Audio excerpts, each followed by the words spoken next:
యెహోషువ గ్రంథము. ఇది వారము మనము మొదటి నుంచి గుర్తు చేసుకోవడానికి గల కారణం ఏంటంటే, దేవుని వాక్యము ఒక చక్కటి విధానంలో అన్ని కూడా అమర్చబడి, ఒక అధ్యాయానికి, ఒక అధ్యాయానికి, ఒక గ్రంథానికి, ఒక గ్రంథానికి, ఒక అధ్యాయం లోపల ఉన్నటువంటి వేరు వేరు భాగాలకి ఒకదానికొకటికి, మరి అలాగే ఒక వచనం వెనక ఒక వచనానికి, ముందు వెనక వచనాలకి ఎలాంటి ఒక చక్కటి సంబంధము, ఒక సంపూర్ణమైనటువంటి ఒక ఉద్దేశ్యంతో, అంటే ఏది కూడా ఎట్లా పడితే అట్లా రాయబడినటువంటి ఉద్దేశంతో గాకుండా, ప్రతీది కూడా చక్కగా దేవుని చేత అమర్చబడింది అని మరి యవనస్తులకి కొంత ఆ మాటని ఇంప్రెస్ చేయడానికి, ఆ మాటని తిరిగి తిరిగి మీకు జ్ఞాపకం జేయడానికి అని చెప్పి మనం కొంత వెనకాల నుంచి మనం ఆలోచన చేస్తూ వచ్చాం. ఆరంభం నుండి కూడా మనం అది చేస్తా ఉన్నాం. అది యెహోషువ గ్రంథము మనం అంటున్నటువంటిది మొదటి 5 పంచఖండాలు మనము దాంట్లో చూసినటువంటి దేవుని సంకల్పము ఆది కాండంలో, దేవుని విమోచన నిర్గమాకాండంలో, లేవ్యకాండంలో దేవుడు చేసేటువంటి మనల్ని పరిశుద్ధపరిచేటువంటి అద్భుతమైనటువంటి సంగతి సాంక్టిఫికేషన్. ఆ తర్వాత సంఖ్యాకాండంలో ఎలాగ ఆయన మనల్ని కడుగుతాడు. అంత మాత్రమే కాదు, మరొక కోణం నుంచి చూస్తే ఎలాగా సంఖ్యాకాండంలో అరణ్య జీవితంలో మన బలహీనతలు కనిపిస్తాయి. మనము ఎలాంటి వారం అనేటువంటిది మనకు అర్థమైతది. దేవుని కృప ఎంత అత్యధికంగా ఉందనేటువంటిది అర్థమైతది. ఇవన్నీ కూడా సంఖ్యాకాండంలో ఉన్నాయి. ఆ తర్వాత తిరిగి ద్వితీయోపదేశ కాండంకొచ్చేసరికి, ఆ సంఖ్యాకాండంలో ఉన్నటువంటి అరణ్యంలో అనేకులు రాలిపోయిన తర్వాత, ఆ కొత్త తరానికి ఉన్నటువంటి రెండో తరానికి, ఆ చిన్న బిడ్డల వంటి వారికి దేవుడు చేస్తున్నటువంటి రెండో ఉపదేశము, ద్వితీయ ఉపదేశం అనేటువంటి ద్వితీయోపదేశ కాండంలో కనిపించింది. ఏముంది ద్వితీయోపదేశంలో అంటే మనం ఆలోచన చేస్తూ వచ్చాము. అక్కడ దేవుడు ఈ యొక్క చక్కటి సిద్ధపరిచినటువంటి భూమి గురించి మాట్లాడుతా ఉన్నాడు కదా! సిద్ధపరిచినటువంటి భూమి. It's a prepared land, it's a provided land, it's a protected land కదా! సిద్ధపరిచినటువంటిది, సమస్తము కూడా అమర్చబడినటువంటిది. అంత మాత్రమే కాదు, సమస్త విధమైనటువంటి కాపుదల, భద్రత కలిగినటువంటి దేశం. ఈ చక్కటి పాలు తేనెలు ప్రవహించేటువంటి దేశం. అందులో జీవం ఎలాగుంటది, అందులో ఎలాగ ప్రవేశించగలము, ఈ సంగతులన్నీ కూడా మరి యోర్దాను ఈవల నిలబడి వారు విన్నటువంటి వారు. అది ద్వితీయోపదేశ కాండము. ఈ చక్కటి దేశం గురించి వివరణంతా పొందిన తర్వాత, ఇప్పుడు వాస్తవంగా అనుభవంలో ఈ దేశంలో ఎట్లా ప్రవేశించాలా అనేటువంటిది యెహోషువ గ్రంథం. ఈ దేశము గురించి మాట్లాడుతూ వచ్చాము. దేశం అంటే ఎవరు చెప్పండి? యేసుక్రీస్తు ప్రభులో మనకు దేవుడిచ్చినటువంటి ఆయన సంకల్పంలో మనకు ఆయన కోరుకున్నటువంటి ప్రతి ఆశీర్వాదము, మనకి ఇచ్చినటువంటి ఆ స్థానము, మనకిచ్చినటువంటి గొప్ప విమోచన, అంటే ఆయన ఉద్దేశించినటువంటి జీవితము. ఒక మాటలో చెప్పండి, సింపుల్ సరళమైనటువంటి భాషలో చెప్పాలంటే, దేవుడు మన విషయమై ఆలోచన కలిగినటువంటి ఆ దేశము, లేదంటే ఆ యొక్క జీవితం ఎలాంటిదో అదే ఆ దేశం. కొన్నిసార్లు దాని గురించి మాట్లాడినప్పుడు అది యేసుక్రీస్తు ప్రభువులాగా కనిపిస్తది. కొన్నిసార్లు చూసినప్పుడు మాట్లాడినప్పుడు అది మన జీవితంలాగా కనిపిస్తది. మనకు అర్థం కాదు, ఇది మన జీవితమా, ఇది యేసుక్రీస్తు ప్రభువా? అది ఇట్లా ఎందుకు మనకు అట్లా అనిపిస్తదంటే, మనం ఆయన నుంచి దూరం నిలబడి ఆయన్నేదో మనము ఆయన్ని మనము కొంత అనలైజ్ చేయడానికి ట్రై చేస్తున్నట్టుగా ఉంటది కదా! మనము ఆయన్నేదో విమర్శించడానికి, లేదంటే ఆయన్నేదో మనము తత్వజ్ఞానముతో, ఆలోచనతో, ఫిలాసఫీతో అంతటి దూరంలో ఆయన్ని కలిగి ఉండి, అక్కడ ఆయన్నేదో కొలతలు వేసి, లెక్కలు వేసి, ఆయన్నేదో గ్రహించాలనేటువంటి ఒక ఉద్దేశంతో ఒక ఇన్వెస్టిగేట్ చేస్తున్నటువంటి, పరిశీలన చేస్తున్నటువంటి విధానంలో కనిపిస్తది. కానీ వాస్తవంగా ఆయన్ని ఎరిగేటువంటి విధానం ఏంటంటే, ఆయనలో నిలిచి ఉండి, ఆయనతో ఒకటిగా అయ్యి, అది అది అప్పుడే మనం ఆయన్ని సంపూర్ణంగా మనము గ్రహించగలము. అయితే అందు గురించే ఈ వివరించబడుతున్నటువంటి ఈ దేశము, it is both objective and both subjective. ఆబ్జెక్టివ్‌గా అంటే అంతటి దూరంలో కనిపించేది. అదే సమయమున మనం వ్యక్తిగతంగా కలిగి ఉండేది. అది మన జీవితము గూడా, అది యేసుక్రీస్తు ప్రభువు గూడా, అది మనలో ఉన్నటువంటి యేసుక్రీస్తు ప్రభు జీవము గూడా. ఇవి వినడానికి కొంత కఠినంగా అనిపించొచ్చు. అయితే దీని గురించి మనం వ్యక్తిగతంగా ప్రార్థన చేసుకునే కొలది, ప్రభువా నాకు తేటగా చూపించు, మన నేత్రాలు వెలిగించు, ఆత్మ మరి యొక్క జ్ఞానము, ప్రత్యక్షత కలిగినటువంటి ఆత్మ నాకు అనుగ్రహించు అని మనము ప్రార్థన చేసి మొరపెట్టి, దేవుని దగ్గర వ్యక్తిగతంగా మన జీవితంలో మనం ఆ రీతిగా కొనసాగే కొలది మరి మనకి సంగతులు కనపడతాయి. ఇది దర్శనము కదా! ఇది దర్శనము. కనిపిస్తే కనిపించింది, కనపడకపోతే కనపడలేదు. మరొకడు నీకు దర్శనము మనకు చూపించలేడు. ఇది మనమే చూడాలా. ఇది దేవుని దగ్గర నుంచే పొందాలా. ఇది రక్త మాంసంలో నీకు బయలుపరచలేదు.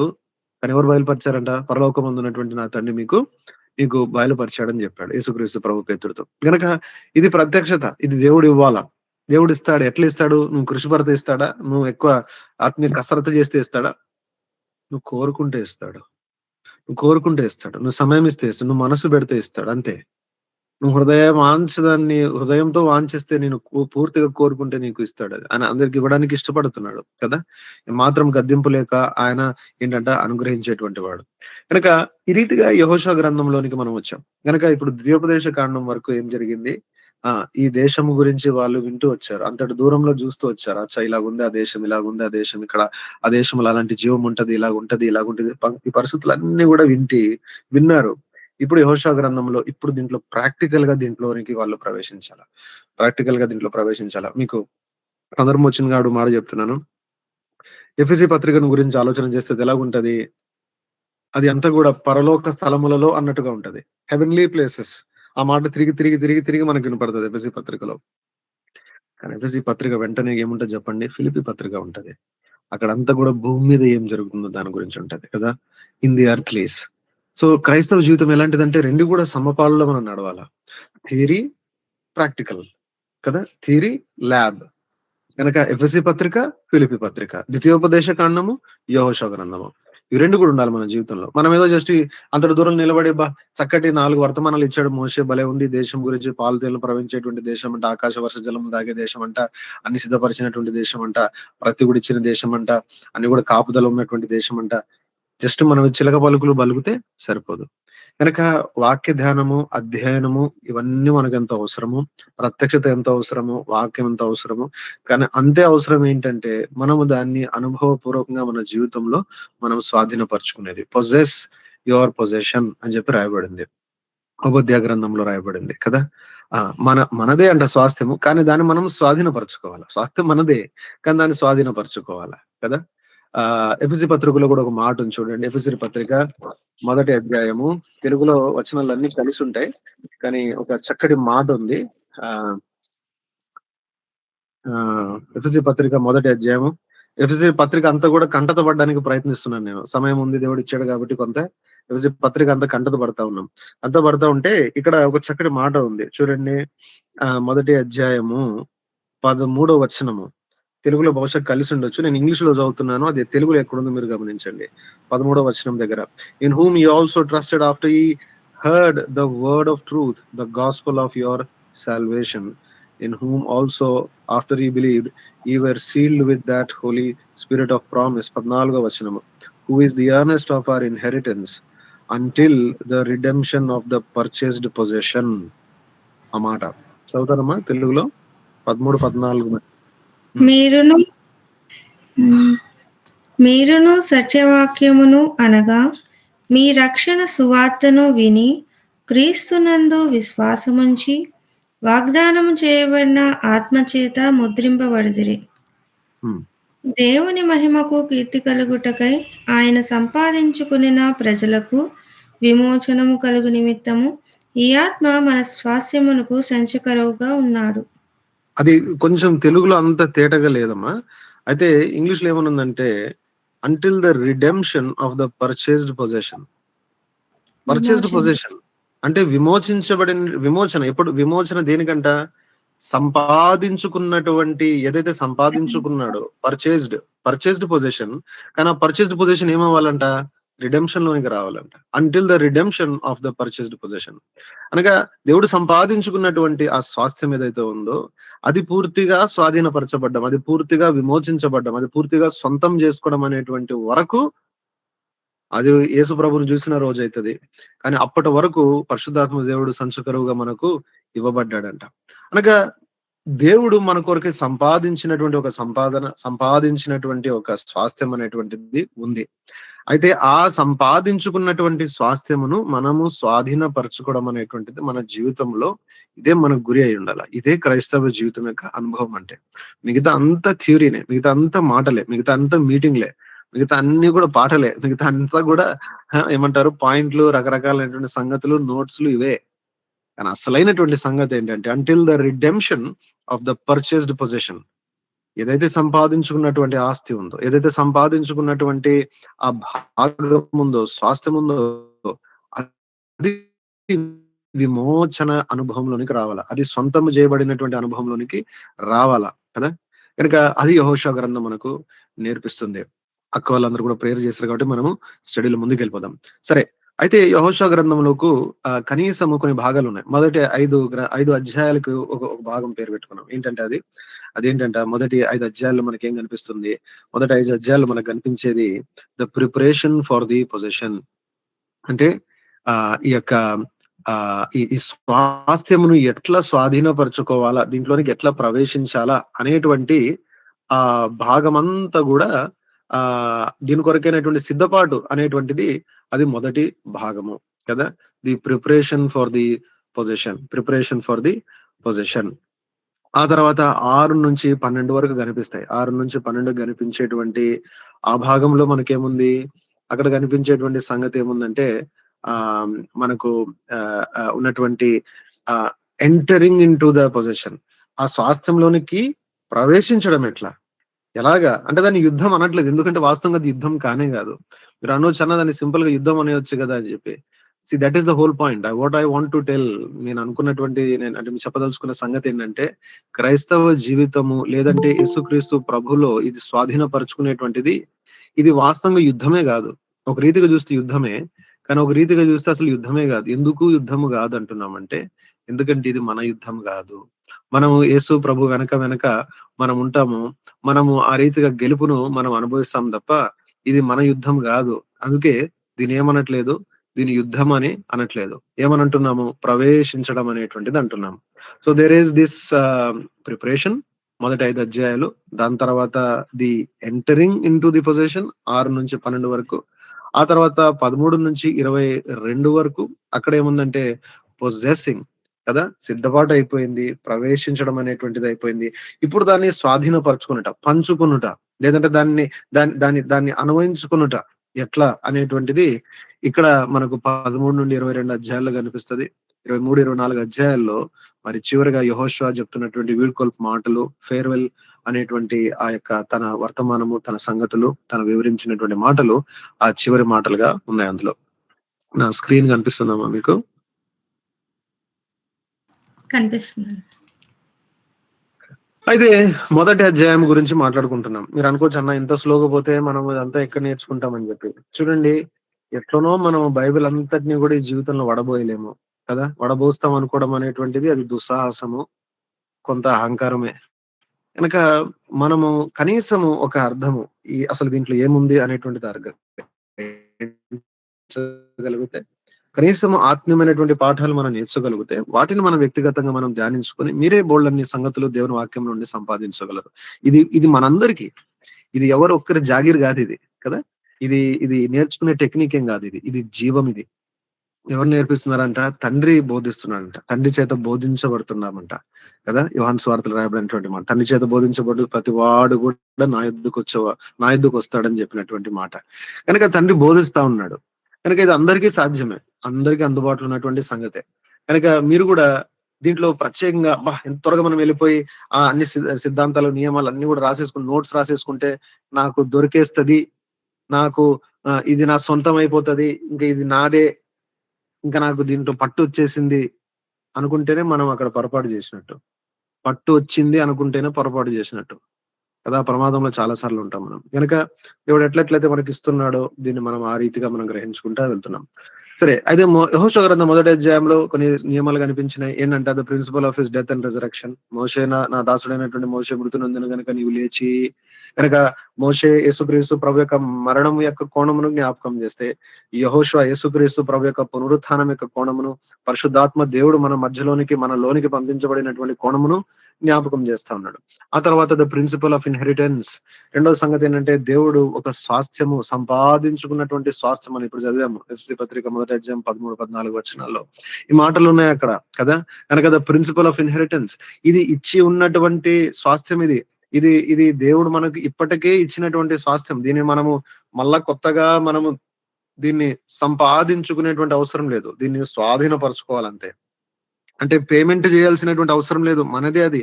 జస్ట్ మనం దాన్ని మనము పొజెషన్ లోనికి తీసుకోవాలా, మనం దాన్ని స్వాధీనపరచుకోవాలా. ఎలాంటివి ఇవి అని చెప్పి గత వారాల్లో మనం చూస్తొచ్చాం. కనీసం 10 సంగతులు చూసాం.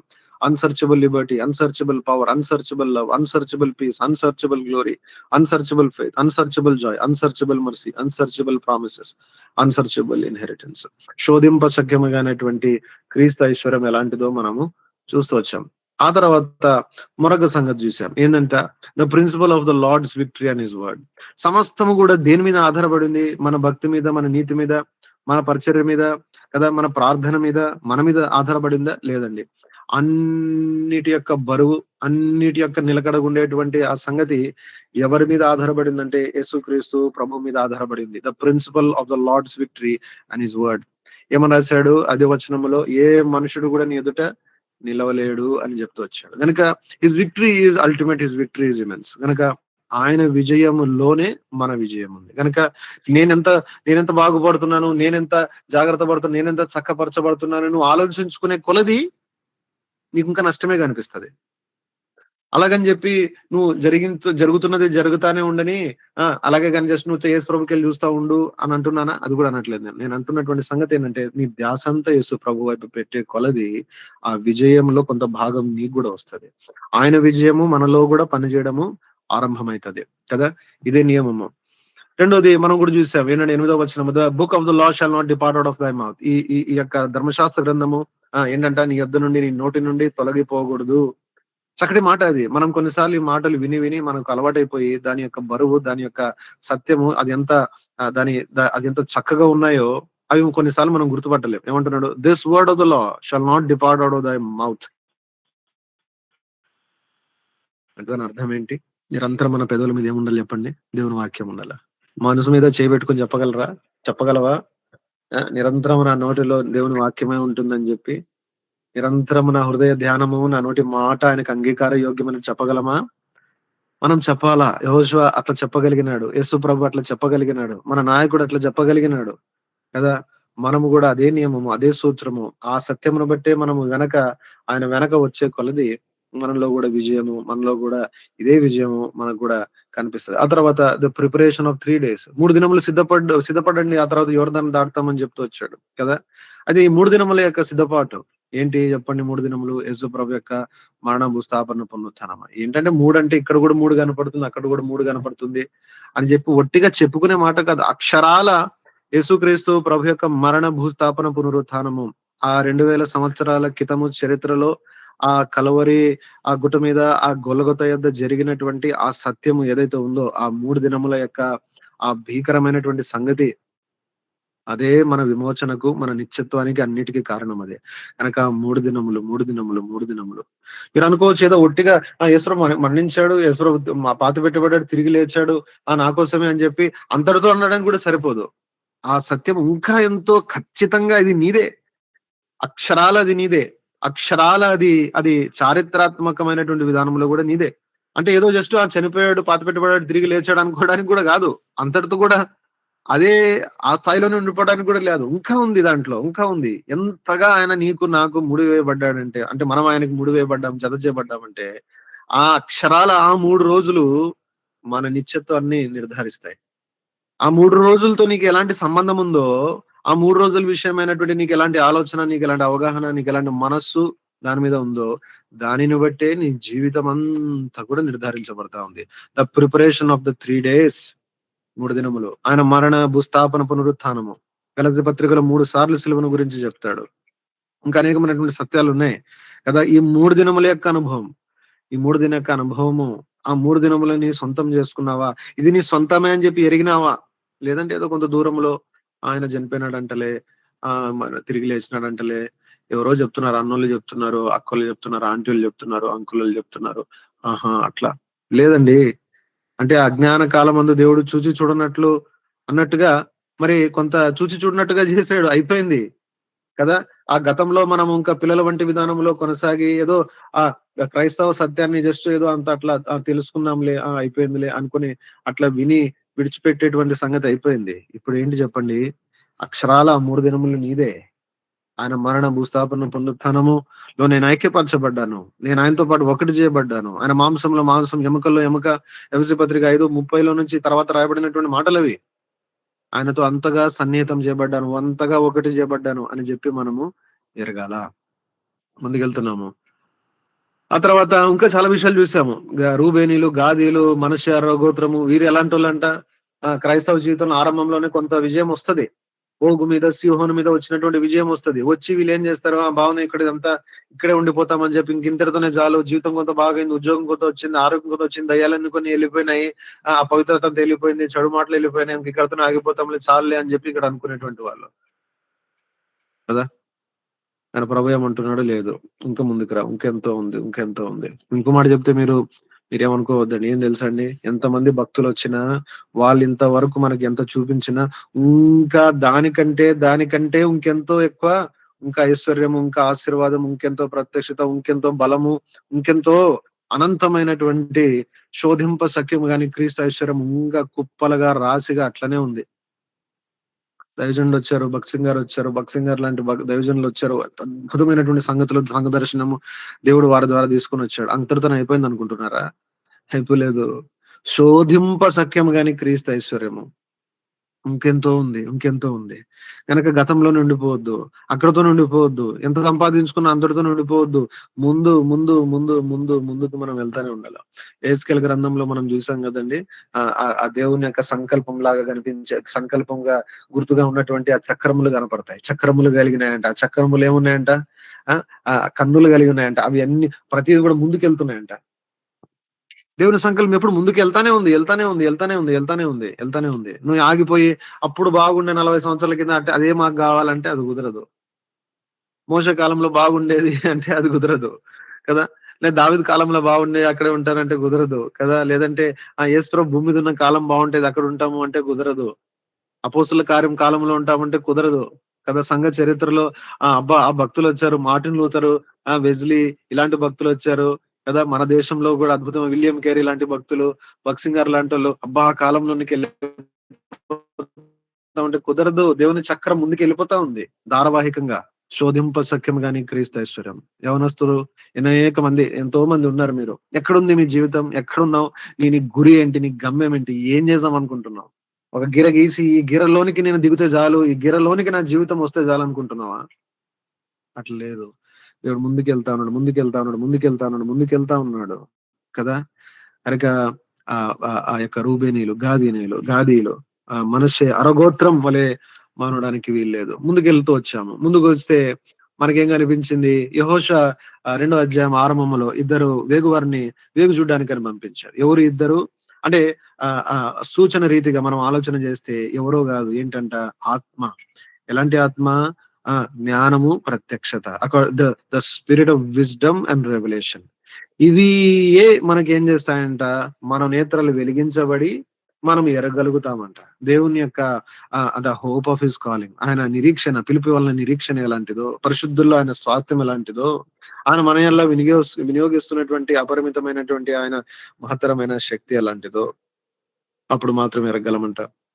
ఈ స్వాస్థ్యం ఎంత గొప్పదో ఈ వేగవారు కూడా ఎలాగైతే చూసొచ్చారో అలాగే చూసి రావడానికి దేవుణ్ణి మనం అడగాల. ప్రభువా, నాకు జ్ఞానము, ప్రత్యక్షత కలిగినటువంటి ఆత్మను అనుగ్రహించు అని చెప్పి మనం అడగాల కదా. ఆ తర్వాత చూసాము, సిస్టర్ వచ్చారు. ఎవరు?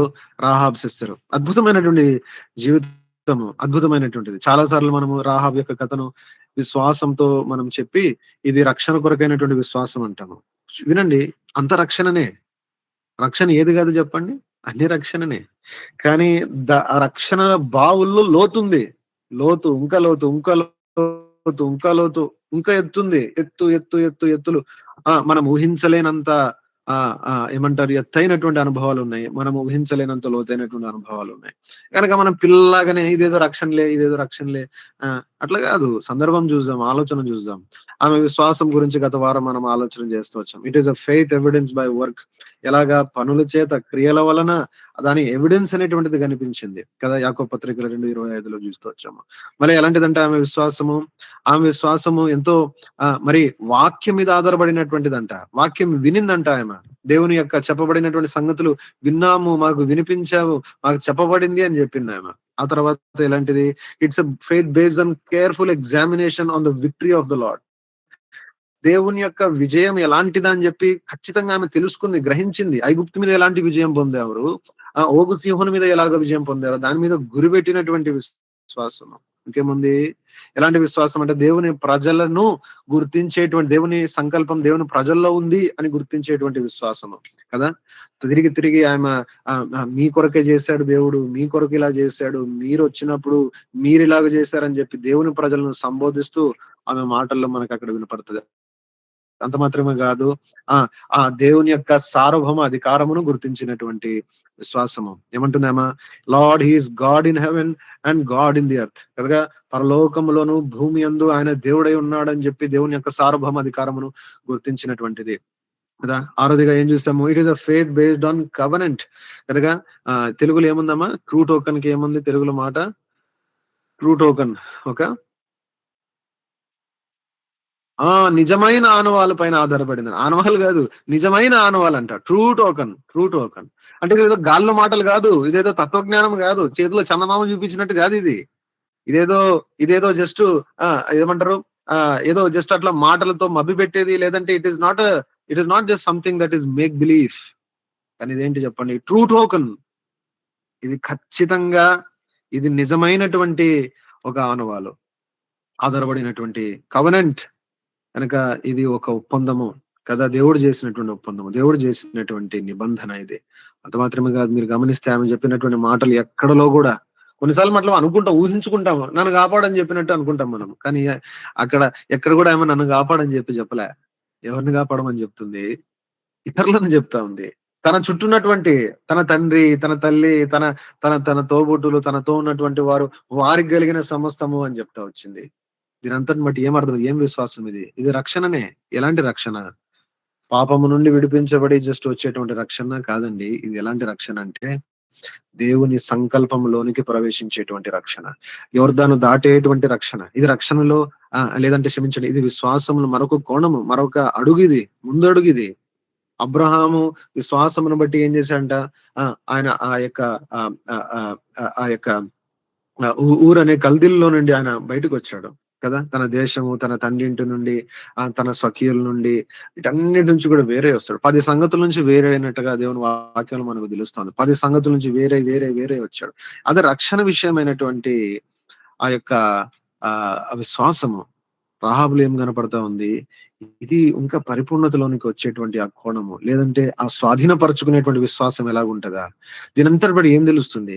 జస్ట్ నా సంగతి నాకు, నా భక్తి నాకు, నేను నా చక్క భజన నేను చేసుకుంటాను, నా ప్రార్థన నేను చేసుకుంటానంటే కుదిరేటువంటిది కాదు. ఇదేంటి? దేవుని పరిశుద్ధులందరితో కలిసి కదా పరలోక స్థలములో ప్రతి ఆశ్రయంతో మనల్ని ఆశ్రయించడం చెప్పిన తర్వాత సంఘం గురించి చెప్తాడు. ఏంది సంఘం గురించి చెప్పాలా? ఎందుకు పరిశుద్ధుల గురించి చెప్పాలా? పరిశుద్ధ స్వాస్థ్యం గురించి ఎందుకు చెప్పాలా? పరిశుద్ధుల గురించి మాటలు తిరిగి ఎందుకు చెప్పాలా? ఎందుకంటే అదే మార్గం. నువ్వు అనుకుంటున్నావా నేను మెచ్యూరిటీలోనికి రావాలా? మెచ్యూరిటీలోనికి రావాలంటే దేవుని ప్రజలను హత్తుకో. రాహాబు హత్తుకుంది. అద్భుతమైనటువంటి విశ్వాసం యొక్క అనుభవంలోనికి వచ్చింది. అద్భుతమైనటువంటి ఆ స్వాధీనపరచుకునేటువంటి చక్కటి అనుభవంలోనికి వచ్చేసింది. ఒక బల వింతైనటువంటి సంగతి, వీళ్ళు 40 సంవత్సరాలు యాత్ర చేసి ఇక్కడికి వచ్చారు, ఆ స్టేజ్ లోనికి వచ్చారు. ఆయన కొన్ని రోజుల్లో దాటేసింది. మీకు మాట అర్థమవుతుంది నేను చెప్తుంది? వీళ్ళు యోర్దాన్ని దాటేటువంటి అనుభవంలోనికి రావాలంటే ఎంతకాలం పట్టింది? వీళ్ళకు 40 సంవత్సరాలు పట్టింది, 2 తరాలు పట్టింది. రాహాబు ఎన్ని రోజులు? బహుశా కొన్ని రోజుల్లో వచ్చేసింది ఆమె. ఏం తెలుస్తుంది మనకు? ఇది అసలైనటువంటి సంగతి. అక్కడ విశ్వాసంతో ఆరంభించినటువంటి ప్రయాణము రాహాబు లాంటి విశ్వాసంతో కొనసాగిస్తే వెంటనే మనం యోర్దాను దాటేటువంటి అనుభవంలోనికి వస్తాం. సరే, ఇంకా సమయం లేదు, ముందుకెళ్దాము. అలాగున ఈమె విశ్వాసమును గురించి మనము చూస్తూ వచ్చాము. ఆ తర్వాత 3వ అధ్యాయానికి వచ్చేసరికి ఇక్కడ మనకు కనిపిస్తుంది ఏంటి? ఏం చేయాలంట? పొద్దున్నే లేవాలని చెప్పి. చదవమ్మా, తెలుగులో చదువుతారా? 3వ అధ్యాయము మొదటి 5 వచనాలు చదవండమ్మా.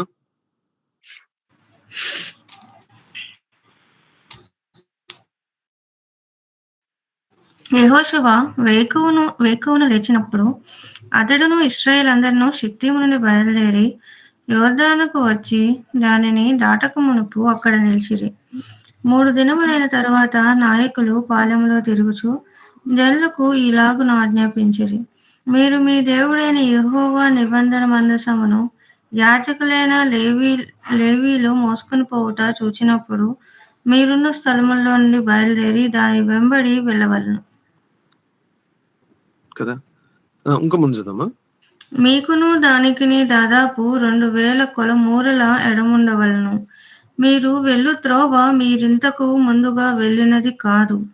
మీరు దాన్ని గురుతు పట్టవలెను గనుక ఆ మందసమునకు సమీపముగా మీరు నడవరాదు. మరియు యెహోషువ, రేపు యెహోవా మీ మధ్య అద్భుత కార్యములను చేయును గనుక మిమ్మును మీరు పరిశుద్ధపరచుకొనుడని జనులకు ఆజ్ఞ ఇచ్చెను. మీరు చాలా నిబంధన చాలా కనుక ఇది ఏమి నియమం గురించి మాట్లాడుతుంది? The preparation to bear the ascended Lord. Preparation to bear the ascended Lord అంటే దాని అర్థం ఏంటి? ఆరోహణుడైనటువంటి ప్రభు.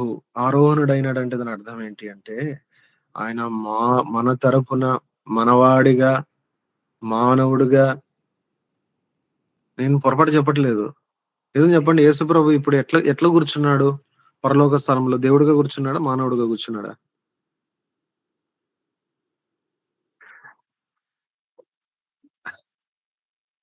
మనం మనం అదే కదండి.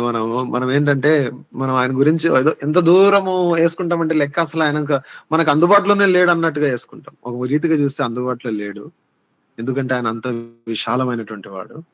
కానీ అదే సమయంలో ఆయన మానవుడిగా కూర్చున్నాడు. తెలుసా మీకు? తిమోతి పత్రికలో రాయబడినప్పుడు దేవుడు ఒక్కడే, దేవునికిని మానవునికి మధ్యవర్తి ఒకడే. ఎవరు చెప్పండి? క్రీస్తు యేసు అను నరుడు అని రాశాడు. ఎప్పుడు రాశాడు తెలుసా అండి ఆ పత్రిక? నాకు తెలిసి కనీసం క్రీస్తు శకం 60వ సంవత్సరం రాశాడు. అంటే యేసు ప్రభు పునరుత్థానుడు అయిన తర్వాత 60 సంవత్సరాల తర్వాత పౌలు భక్తుడు ఏమంటున్నాడు యేసు ప్రభు గురించి? నరుడు అంటున్నాడు. దేవుడు కదా యేసు ప్రభు? దేవుడు, కానీ నరుడు కూడా.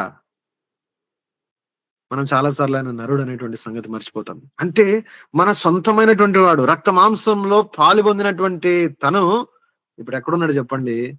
తన్నికుడు పార్శ్వమున కూర్చున్నాడు. అదే గొప్ప మనకు ధైర్యము, అదే గొప్ప మనకు ఆధారము. ఏంటంట? అదే హెబ్రీ పత్రిక అంతా కదా. మన వల్లనే అన్ని విషయంలో అన్ని విషయంలో పరీక్షించబడ్డాడు, పరిశోధించబడ్డాడు, ఏమంటారు అన్ని రీతిలుగా కూడా శోధింపబడినాడు. పాపరహితుడుగా ఉండి సమస్తమును జయించి, మరణాన్ని జయించి, ఆకాశ మండలమును దాటి తండ్రి కుడి పార్శ్వమున ఇప్పుడు కూర్చున్నాడు గనక మనం రండి ఇంత ధైర్యంతో వెళ్దామంటున్నాడు కదా. అంటే మన ప్రధాన యాజకుడికి పూర్తిగా మన సంగతి తెలుసు. ఆయన రక్త మాంసములో పాలివాడైనాడు. నీవు ఆ మాట గుర్తిస్తున్నావా? ఒక నిమిషం ఆలోచన చేయి. యేసు ప్రభు రక్త మాంసములో పాలివాడైనాడు. రక్తము మాంసం ఎలాగైతే మనం ఉన్నామో, అంటే అఫ్ కోర్స్ మనది ఇంకా మహిమపరచబడలేదు దేహము, కానీ ఆయనది రక్త మాంసములో ఉండి మహిమపరచబడినటువంటి దేహంతో ఆయన ఆరోహణుడై ఉన్నాడు ఇప్పుడు కదా. మానవునిగా కూర్చున్నాడు కదా. మనిషిగా దేవుడు మనిషి అయినట్టు, మనిషి దేవుడైనట్టు కూర్చొని ఉన్నాడు ఇప్పుడు. పదజాలాన్ని బట్టి మీరు అక్కడ అక్కడ ఏమంటారు, డోంట్ బి కన్ఫౌండెడ్. అంటే మీరు ఏదో కన్ఫ్యూజ్ అయిపోయి అక్కడ ఇబ్బంది పడద్దు. యేసుక్రీస్తు ప్రభు అక్షరాల మానవుడు, ఆయన అక్షరాల దేవుడు. రెండు కూడా ఆయన. రెండు ఎట్లయితాడు? అది కదా యేసు ప్రభు అంటే. రెండు కాబట్టాడు కాబట్టి అటు దేవుడిని పట్టుకోగలిగినాడు అటువైపు నుంచి, ఇటు మానవుని కూడా పట్టుకోగలిగినాడు ఇటువైపు నుంచి. అదే కదా అద్భుతము. మన కోసము, మన పక్షమున, మనవాడు, మన అన్న, మన జ్యేష్ఠుడు. మీరు అనుకోవచ్చు, అరే అన్న అంటున్నాడు యేసు ప్రభు అని. వాక్యంలో ఉంది, హెబ్రీ పత్రికలో ఉంది. I'm not ashamed to call them brothers అంటాడు. వారిని సహోదరుడుగా పిలుటకు నేను సిగ్గుపడను అంటున్నాడు. ఏంటి ఆయన? నాకేమైనాడు చెప్పండి? నాకు జ్యేష్ఠుడు అయినాడు. మన ఇంటికి జ్యేష్ఠుడు, మన ఇంటికి పెద్దోడు, మన ఇంటికి దేవుని ఇల్లంతా పెద్దోడు ఇప్పుడు ఎక్కడున్నాడు చెప్పండి? జ్యేష్ఠుడు ఎక్కడున్నాడు?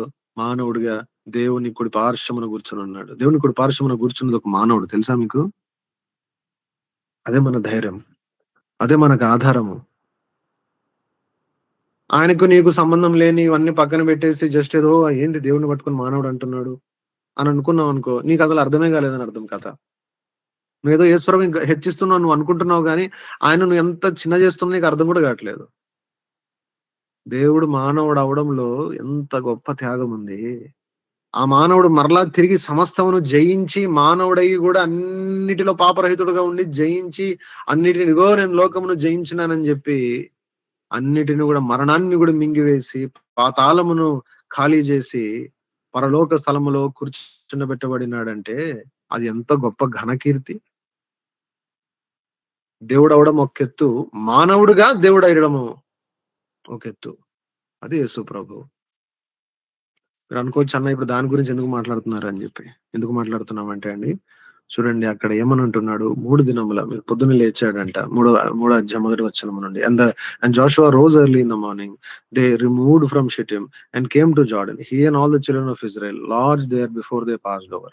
And it came to pass after 3 days. మళ్ళా 3 దినముల అనుభవం. మీరు చూస్తే ఈ గ్రంథం అంతా అక్కడక్కడ 3 దినములు వస్తుంది.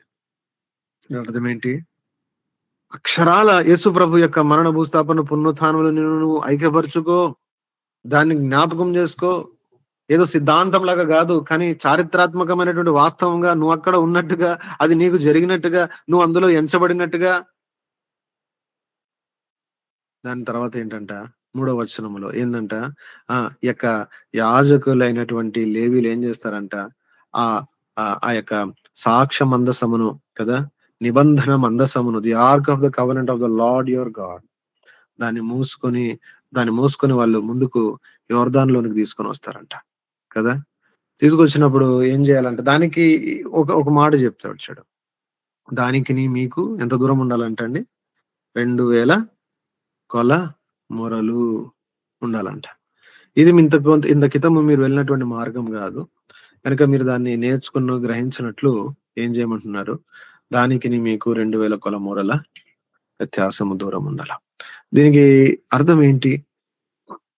ఇప్పుడు నేను చెప్పినటువంటి మాట, యేసు ప్రభు పునరుత్థానుడై తండ్రి కూడా పార్శ్వమున కూర్చుండబెట్టబడి ఉన్నాడు, అసెండెడ్ లార్డ్, ఆరోహణుడైనాడు అనేటువంటి సత్యముకు, నిబంధన మందసమునకు 2000 కొలమూరల వ్యత్యాసమునకు ఈ మూడింటికి ఏంటి కనెక్షన్ చూద్దాం రండి. ఏంటి సాక్ష్య మందసము? మన నిర్గమాకాండము చూసినప్పుడు మనం చూసాం 25వ అధ్యాయం, నిర్గమాకాండము 25వ అధ్యాయం, నిర్గమాకాండము 25వ అధ్యాయము 25వ అధ్యాయము 10వ వచనము నుండి 10వ వచనము నుండి 10వ వచనము నుండి 16 వరకు చదవనమా? వారు తుమ్మకర్రతో ఒక మందసం చేయవలను, దాని పొడుగు ఒక మాటమా ఇది చదివే కొద్ది నేను ఒక క్వశ్చన్ అడుగుతాను. దీంట్లో ఒక ప్రత్యేకమైనటువంటి ఒక ఆకారం ఉంటది, ఒక ఆకారం గురించి వివరణ ఉంది. ఓకే, ఆ ఆకారం ఏంటి అని ఇంత క్రితం కూడా మీకు చెప్పాను. అది ఏంటా అని మీకు అర్థమైతే దీనికి ఆరోహుడైనటువంటి యేసుక్రీస్తు ప్రభుకి ఏంటి సంబంధమో మనకు అర్థమవుతుంది. చదవండి. వారు తుమ్మకర్రతో ఒక మందసము చేయవలను, దాని పొడుగు 2 మూరలున్నర, దాని వెడల్పు 3 మూరలున్నర, దాని ఎత్తు 3 మూరలున్నర. దాని మీద మేలిమి బంగారు రేకు పొదిగింపవలను, లోపలను వెలుపలను దానికి పొదిగింపవలను. దాని మీద బంగారపు జవను చుట్టూ కట్టవలను. దానికి 4 బంగారు ఉంగరములను పోతపోసి ఒక ప్రక్కన 2 ఉంగరములు, ఎదుటి ప్రక్కను 2 ఉంగరములు ఉండునట్లు దాని 4 కాళ్లకు వాటిని వేయవలను. తుమ్మకర్రతో మోతకర్రలను చేసి వాటికి బంగారు రేకులను పొదిగించి వాటితో ఆ మందసం మోయుటకు ఆ ప్రక్కల మీద ఉంగరములతో ఆ మోతకర్రలను దూర్చవలను. ఆ మోతకర్రలు ఆ మందసం. చాలా ఇంత క్రితం మనం ఆలోచన చేసాము, పరికరాలు అన్ని కూడా వెలపట ఆవరణంలోనూ ఉన్నాయి, పరిశుద్ధ స్థలంలోనూ ఉన్నాయి.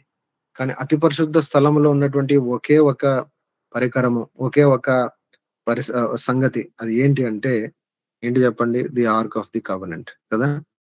ఆ యొక్క నిబంధన మందసము అన్ని కూడా సూర్యుని వెలుగు కిందన్నా కనపడతాయి, లేదంటే ప్రకాశిస్తున్నటువంటి ఆ దీప వృక్షం యొక్క వెలుగులన్నా కనపడతాయి. కానీ ఈ సాక్ష్య మందసము, ఆ నిబంధన మందసము ఉన్నటువంటి అక్కడ ఏ వెలుగు ఉండదు. అక్కడ ఉన్నటువంటి ఒకే వెలుగు అదేంటంటే సాక్షాత్తు దేవుడే కదా. దేవుని ఆ షకాయినా మహిమ అనేటువంటిది, దేవుని మహిమ అక్కడ ఆ పరిశుద్ధ ఆ యొక్క అతి పరిశుద్ధ స్థలం లోపల ఆ కరుణాపీఠం మీద ఆ ఆ రెండు కెరూబుల నడుమ ఆయన అక్కడ ఒక మాటలో చెప్పాలంటే ఆసీనుడైతాడు.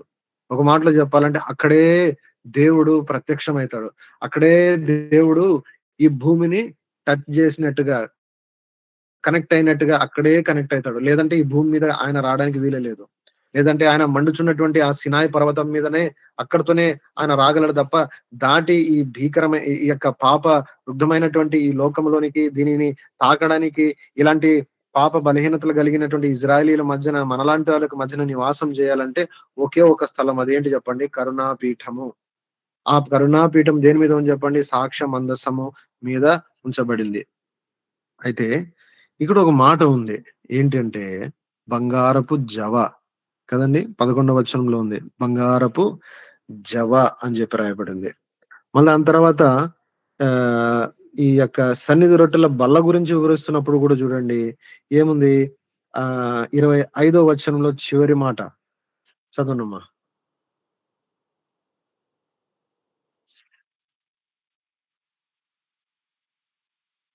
నిర్గమాకాండము 25వ అధ్యాయము 25వ వచనము.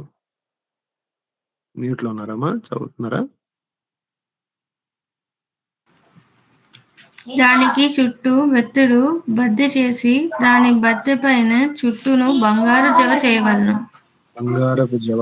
ఇంకా సమయం లేదు చూపించడానికి, గాని పరిశుద్ధ స్థలంలో ఉన్నటువంటి దేవుని యొక్క ఆ దేవుని యొక్క ప్రత్యక్ష గుణంలో ఉన్నటువంటి పరిక్రమలు అన్నిటి మీద ప్రత్యేకంగా ఈ సాక్ష్య మందసము, నిబంధన మందసము చుట్టూ ఏముంది తెలుసా అండి? బంగారపు జవ అనేటువంటి, తెలుగులో జవ అని రాశాడు.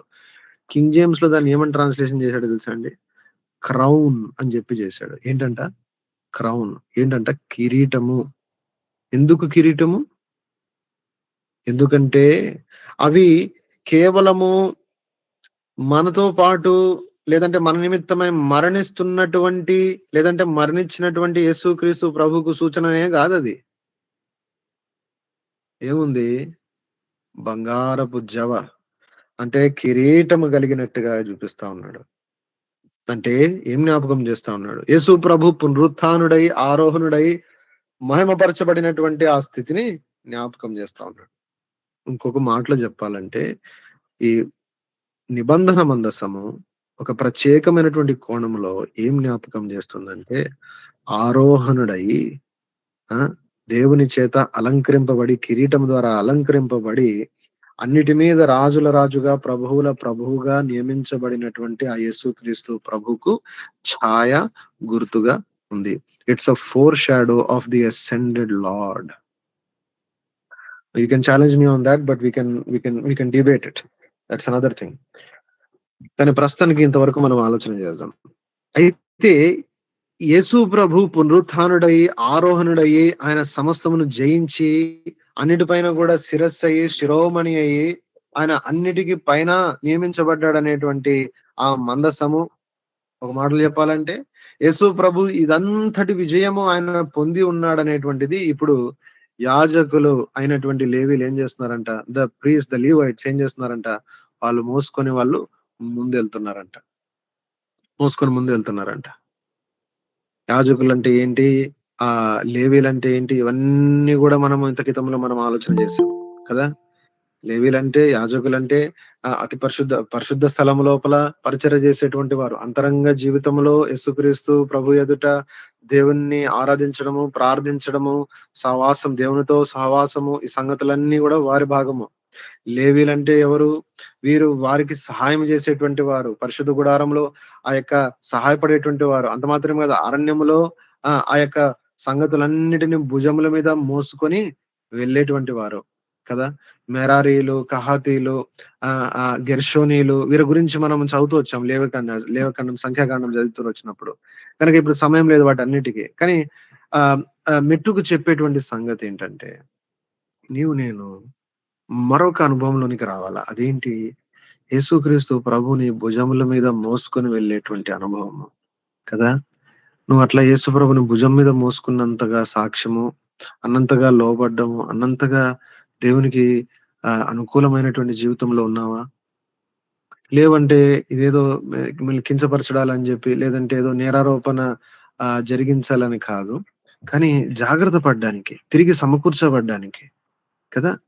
అంతటి విజయంలో ఉన్నటువంటి వాడిని భుజం మీద మోసుకోకపోతే ఇంకెవరిని మోసుకుంటావు? అంతటి విజయం కలిగినటువంటి వాడును మనము మన భుజముల మీద మోసుకోకపోతే ఇంకెవరిని మోసుకుంటాం?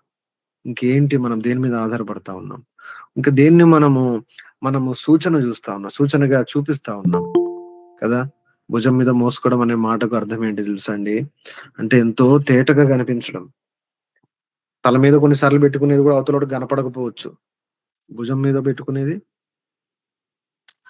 భుజం మీద పెట్టుకునేది ఎట్లుంటదంటే అండి, మనం జూస్తే మనము ముఖం చూసిన వాడు వెంటనే భుజం మీద ఉన్నదాన్ని గూడా జూస్తాడు. ఒక మాటలో చూడాలంటే మనల్ని జూసిన వాడు ఆ సంగతిని గూడా జూసినట్టే. యేసు ప్రభువుని అంతగా మనము హెచ్చించడం, అంతగా మనము మన భుజం మీద మోసుకొని వెళ్ళడము. దానికిని మీకు ఎంత దూరం ఉండాలంటే అండి, 4వ వచనం రాశాడు. 2000 కొలమూరల కదా! ఆ మాట గూడా ఇట్స్ ఎ వెరీ సోబరింగ్ ఫ్యాక్ట్. కొన్నిసార్లు యేసుప్రభు ఏముందిలే అంతా గూడా సిద్ధాంతం గదా! మరణించుంటాడు. లెక్క నా దగ్గరకొచ్చింది. Very good. అంత వెరీ గుడ్ అని జెప్పి అంతా ఏదో లెక్కల్లాగా. ఇది లెక్కలు గాదు. ఇది నియమాలు గాదు. ఇది సిద్ధాంతం అంటే ఇదేదో ఇట్స్ నాట్ డ్రై డాక్ట్రిన్. ఇది జీవము. ఆయనకు మనకు ఎంత వ్యత్యాసం ఉందంటే అండి, 2000 కొలమూరల వ్యత్యాసం ఉందంట. 2000 క్యూబిట్స్. 2000 కొలమూరలు అంతటి దూరంలో ఉన్నాడంట యేసుప్రభు. దూరంలో ఉన్నాడంటే ఏంటి? మనకు దూరంగా ఉన్నాడని అర్థమా? కాదు. అర్థం ఏంటంటే ఆయన విజయం అంత అద్భుతము.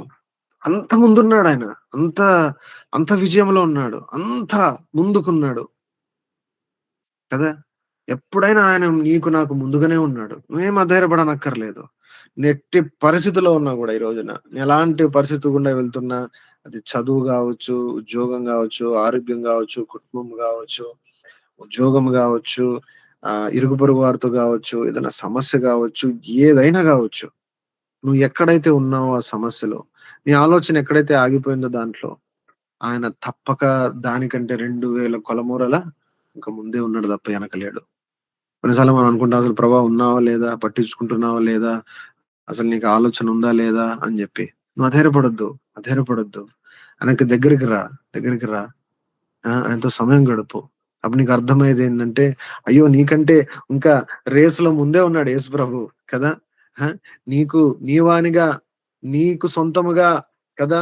నీ నీ నిన్ను తనలో కలిగినటువంటి వానిగా నిన్ను మోసుకొని మనం ఆయన్ని మోసుకొని వెళ్తున్నామని మనం అనుకుంటున్నాము. కానీ వాస్తవంగా మనల్ని ముదిమి వచ్చే వరకు మోసుకున్న వానిగా ఆయన ఇంత ముందుకు నడుస్తున్నాడంట మనకంటే. 2000 కొలమూరల ముందు నడుస్తున్నాడంట.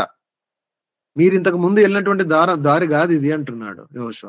మీరింత క్రితం ఎళ్ళలేదు. That you might come not near unto it, that you may know the way by which you must go, for you have not passed this way here టుఫోర్.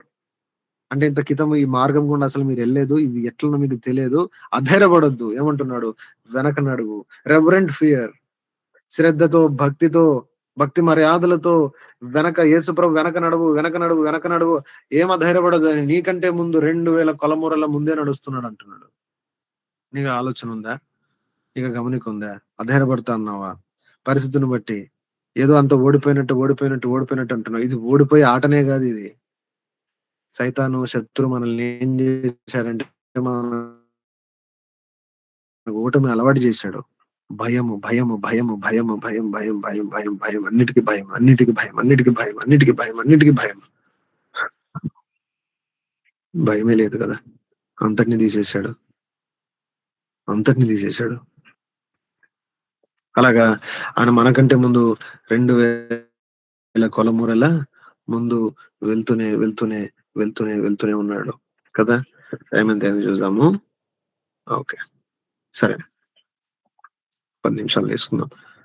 అలాగున మనం చూస్తే మళ్ళా ఇక్కడ ఒక సంగతి కనపడతా ఉంది. 7వ వచనము చదువుతారమ్మా? 7వ వచనము, 3వ అధ్యాయం 7వ వచనం. అప్పుడు యెహోవా యెహోషువతో ఇట్లనెను, నేను మోషేకు తోడై ఉండినట్లు నీకును తోడై ఉండునని ఇశ్రాయేలు అందరూ ఎరుగునట్లు నేడు వారి కన్నుల ఎదుట నిన్ను గొప్ప చేయ మొదలుపెట్టెదను. మీరు ఏ రోజు అంటున్నాడు నిన్ను గొప్ప చేయ మొదలు పెడతానంటున్నాడు? ఏ రోజంట? ఏ సందర్భంలో అంట? ఆ! ఎప్పుడైతే దేవుని ప్రజలు ఆ! దేవుని ప్రజలు ఇట్లా దాటుతారో అప్పుడు నువ్వు గొప్ప చేయబడతావు అంటున్నాడు కదా! నిన్ను గొప్ప చేయని ఆరంభిస్తాను అంటున్నాడు కదా! గనుక మనం అర్థం చేసుకోవాల్సినటువంటి సంగతేంటంటే, నేను నా జీవితంలో గూడా యేసుక్రీస్తు ప్రభు నిజంగా గొప్ప చేయబడేటువంటి అనుభవం ఎప్పుడొస్తది చెప్పండి? ఎప్పుడొస్తది? చూడండి, మోషేని దేవుడు ఘనపరిచాడంట. ఇప్పుడు యెహోషువని ఘనపరుస్తానంటున్నాడు. దీన్ని మనం ఎట్లా అర్థం చేసుకున్నాం కొత్త నిబంధన భాషలో? యేసుప్రభు యొక్క మరణం అంటే మనందరికి ఎంతో విలువైంది, ఎంతో పవిత్రమైంది, ఎంతో దాన్ని మనం కోరుకుంటాము. ఎంతో దాన్ని మనము ఆధారపడతాం. ప్రభా మా కొరకు మరణించావు, నీ రక్తం గార్చావు అనేటువంటి సత్యమును మనం ఎంత సొంతమని పట్టుకుంటాము.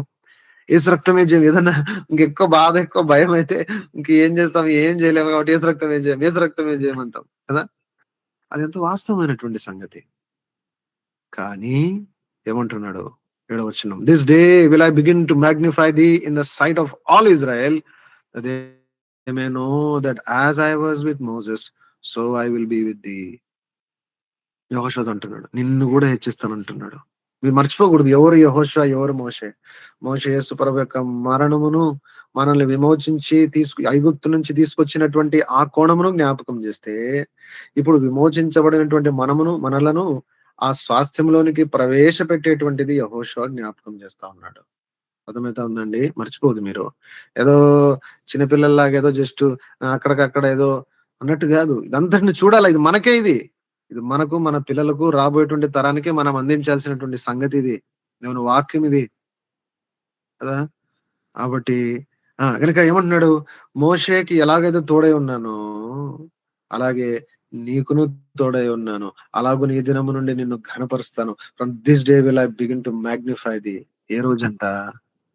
ఎప్పుడైతే దేవుని ప్రజలు మందసమును మోసుకొని ఆ వారు తీసుకొనొస్తారో కదా!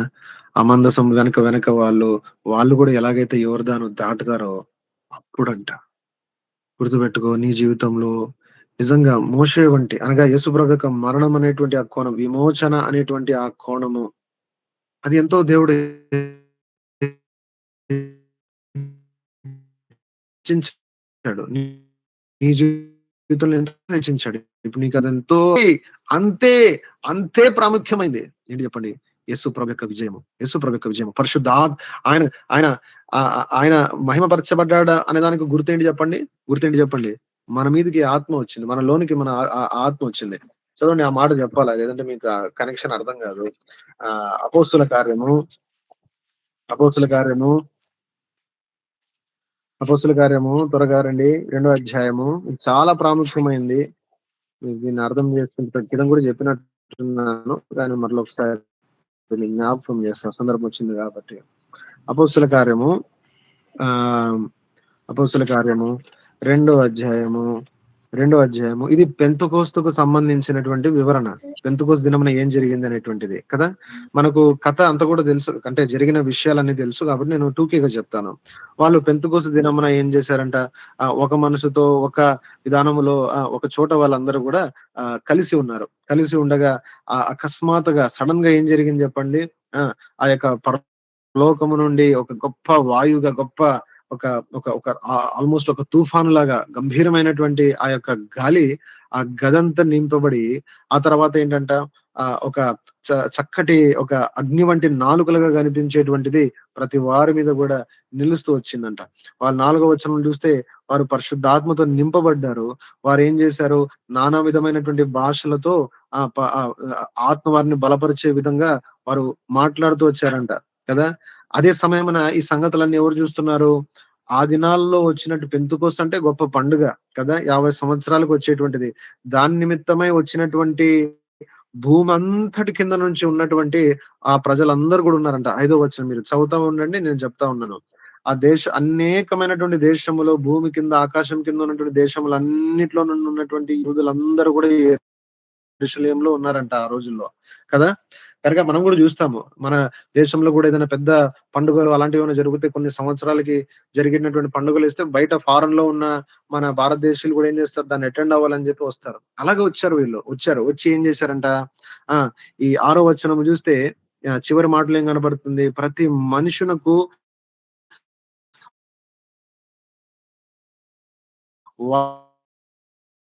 వాని పుట్టుక భాషలు యూదులు వెళ్ళింటారు. భారతదేశంలో కూడా ఆ రోజుల్లో యూదులు నాకు తెలుసు లేదు. కేరళలో పెద్ద యూదులు ఒక కమ్యూనిటీ ఒకప్పుడు ఉండేది కదా. ఇజ్రాయెల్ బయట అన్నిటికంటే పాత సినగోగ్ ఎక్కడ ఉందంటే భారతదేశంలోనే ఉంది, కేరళలో ఉంది. మీకు తెలుసు లేదన్నమాట. అలాగా ప్రపంచవ్యాప్తంగా ఉన్నటువంటి యూదులు ఎక్కడెక్కడ వాళ్ళందరూ యెరూషలేము కిందకు వస్తే ఈ ఈ యొక్క ఉన్నటువంటి ఈ యొక్క 120 భాషలతో మాట్లాడుతూ ఉంటే ఏం భాషలు వినపడుతున్నాయి? అదరాబదరా మాటలా? లేదు. వారి పుట్టుక సంబంధమైనటువంటి జన్మభూమి, హిందీలో అయితే జన్మభూమి అని రాసింది. తెలుగులో ఏం రాసిందమ్మా? 6వ వచనం చదువుతారా? చివరి మాట. 2వ అధ్యాయం 6వ వచనం. స్వభాషతో వారు మాట్లాడట చాలమ్మా. స్వభాష అని చెప్పి రాయబడింది. కానీ హిందీలో ఏం రాసింది తెలుసా అండి? జనంకి భూమికి భాష అని రాశాడు. స్వభాష అంటే అర్థం ఏంటి? ఇంకా అర్థం కాకపోతే ఇట్లా తేటగా చెప్తున్నాను. స్వభాష అంటే వారు పుట్టినటువంటి, ఎక్కడో వెళ్ళారు తాతల కాలంలో వెళ్ళారు యూదులు, అక్కడ సెటిల్ అయినారు. ఇప్పుడు ఆ భాషనే మాట్లాడుతున్నారు. ఇప్పుడు చైనీసే మాట్లాడుతున్నారు. వాళ్ళు ఇప్పుడు యెరూషలేముకి వస్తే ఏం వినపడతా ఉందంట వాళ్ళకు? వారి స్వభాషలో వినపడతా ఉందంట కదా. ఆ తర్వాత వీళ్ళందరూ కూడా ఆశ్చర్యపడ్డారు 7వ వచనంలో కదా. ఆశ్చర్యపడి ఏమంటున్నారు, వీరందరూ కూడా గలిలేయులు కాదా? మరి ఎలాగన 8వ వచనం ఎలాగా? మనం ప్రతి వారికి చూడండి 8వ వచనం చదవమా, ఏం వినపడుతుందంట వాళ్ళకు? మనలో ప్రతివాడు తాను పుట్టిన దేశపు భాషతో వీరు మాట్లాడటం మనం వినుచున్నాము. చూడండి ఎంత తేటగా చెప్తున్నాడు. ఏం భాష వినపడుతుందంట? పుట్టిన దేశపు భాష వినపడతా ఉందంట. మీకు అర్థమవుతుంది అసలు పెంతుకొస్తుంటే అర్థం ఏంటి? ఒకప్పుడు కేవలం యూదుల భాషలో మాట్లాడినటువంటి దేవుడు ఇప్పుడు ఏ భాషల్లో మాట్లాడుతున్నాడంట చెప్పదమ్మా? ఏమంట? ఏ భాషలో మాట్లాడుతున్నాడంట?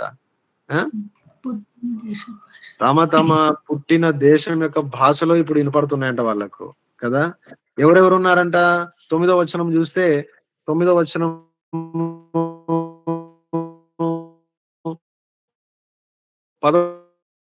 ఆదికాండం 11వ అధ్యాయంలో క్షమించండి 10వ అధ్యాయంలో ఉన్నటువంటి దేశం యొక్క జాబితాలో ఎందరైతే ఉన్నారో అందరు ఇక్కడ కనపడతారు. అందరు ఉన్నారంట, అందరు కనపడుతున్నారు. ఏమి వినపడుతుందంట వీళ్ళకు? 11వ వచనం చదవమ్మా. క్రేతీయులు, అరబీలు మొదలైన మనమందరమును వీరు మన భాషలతో దేవుని గొప్ప కార్యములను వివరించుట వినుచున్నామని చెప్పుకోండి. ఏం వినపడుతుందంట? ఉదరాభద్ర యాస వినపడట్లేదు, దేవుని గొప్ప కార్యములు వినపడుతున్నాయంట వాళ్ళకు. దేవుని ఘనపరిచేటువంటి సంగతులు వినపడతా ఉన్నాయంట వాళ్ళకు వారి భాషల్లో. కనుక కొందరు అనుకుంటారు భాషలు అంటే ఏదో యాస మాట్లాడడం, ఏదో పిచ్చి పిచ్చిగా మాటలు వదలడం అనుకుంటారు. అట్లే కాదు.